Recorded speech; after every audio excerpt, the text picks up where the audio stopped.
This budget is the most blatant example that I have ever seen of a government trying to buy an election. It's quite incredible. Some of the payments that they have created are just to land just before the election and just after the election. It's like they're literally seeking to hypnotize the people into forgetting what has happened in this country for the last 13 years so that they won't remember that when they go to the polls. The real problems were not fixed in the budget. The first one is the issue of capacity.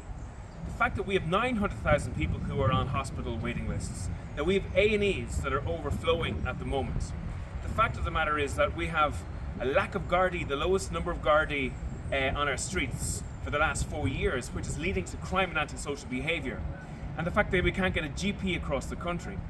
And that's not being tackled. The HSE is not being reformed. We have the same amount of money going to senior management and to administration, but not enough money going to the front line. Young doctors and nurses are voting with their feet. They're going to Australia and Canada because they're getting better pay terms and conditions there. So even though the government is spending 25 billion euros on the health service, much of it is disappearing down a black hole and not getting to the front line and not getting to help patients. It's the same with Gardaí. The Australian government is actually employing more Gardaí right now than our own government, which is absolutely incredible. The other issue the government is not focusing on is the sheer waste. We're standing outside one of the big symbols of government waste here, and that's the bicycle shed. The government have thrown billions of euros on infrastructure, but if they don't reform how that money is spent, we are simply not going to get bang for our buck and will not get the desperately needed infrastructure that we need. It's an incredible situation that infrastructure delivery is grinding to a halt across the country and is ballooning in terms of costs.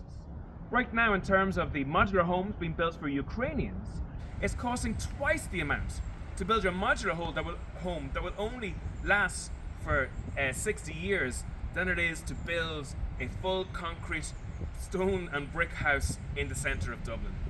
In terms of childcare, again the government are throwing money at the issue, but they're not fixing the problem.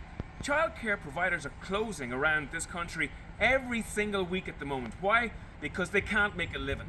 And the government is not focusing on that. And as a result, these child care providers are closing.